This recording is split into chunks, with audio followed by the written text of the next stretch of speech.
10 great albums, 1988. Lots of hard rock and metal in this collection, but those were the times. So let's get into it. 1988, Voivod, Dimension Hatros. This is when Voivod really started to solidify their sound, taking the raw aggression from the early albums and sort of streamlining it into a progressive thrash. And, after this would be Nothing Face, but this is an amazing album from the Canadian metal legends, Voivod, Dimension Hatros. This next album, I had it on cassette. I remember listening to it on the bus in junior high school. I had never heard anything as heavy as this record. And I'm talking about Metallica's And Justice for All. The songs were longer. The songs were progressive. It was a sound that other bands later adopted, the production of this album. Again, this reads like a greatest hits, from Blackened to the song One to Harvester of Sorrow, just One Sorrow, and Dyer's Eve. 1988, Metallica and Justice for All.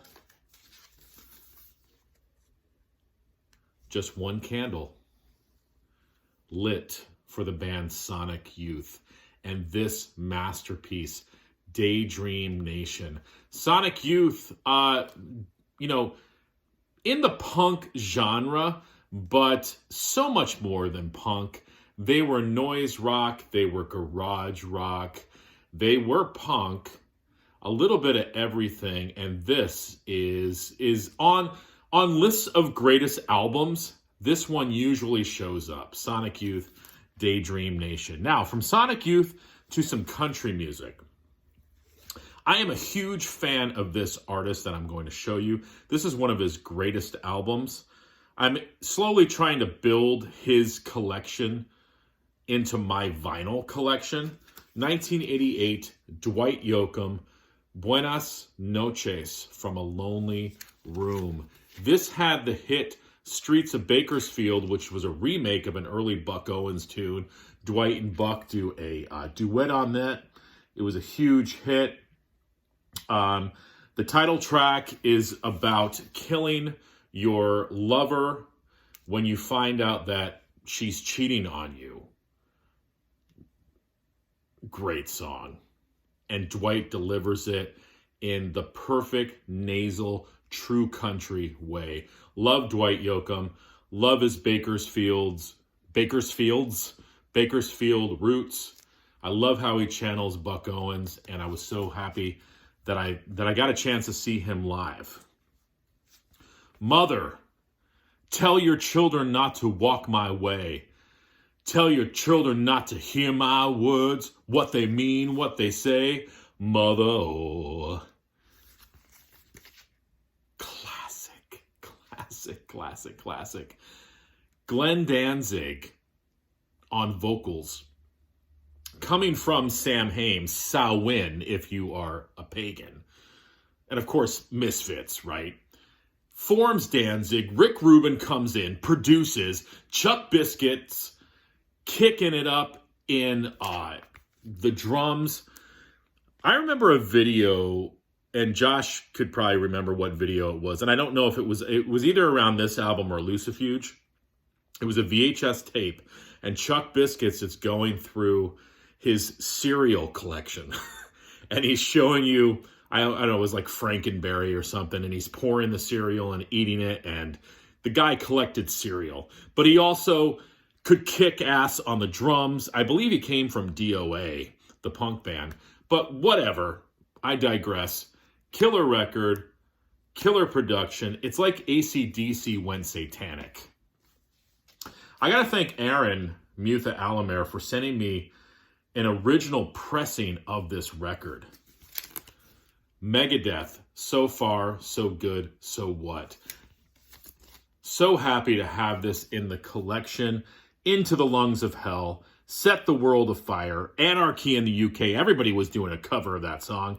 Mary Jane, In My Darkest Hour, Hook and Mouth, so many great songs on this record. I don't know, I'm thinking of the Sand People from Star Wars when I look at that. Call me crazy. All right, this is something from left field, but I wanted to show something a little different. This is a band on the SST label called Angst, and this is their 1988 album, Cry for Happy. I love Angst, and if you've never listened to Angst, they're a cool band. They are sort of punk, but with Americana stuff mixed in, and sort of 60s pop mixed in, and I don't know, just a little bit of SST magic. Love the cover art of this record. SST, I've said this before, it's such a great label. Dig a little deeper.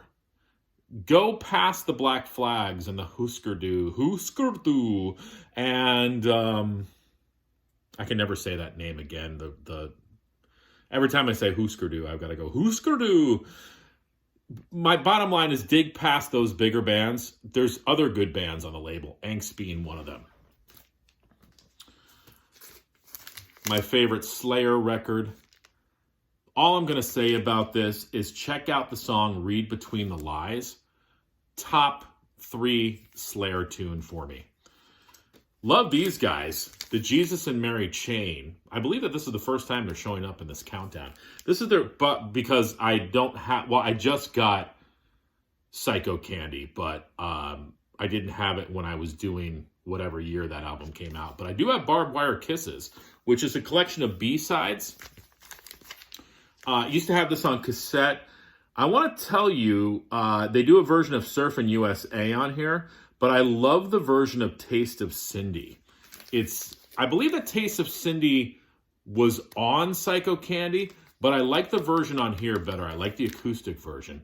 Jesus and Mary Chain. Think of Beach Boys with like distortion. And last but not least, let's end with a banger of a record. Iron Maiden, Seventh Son of a Seventh Son. When this first came out, all my metal friends were like, Iron Maiden, they've gone soft on us. They're not metal anymore. They're using synth guitar.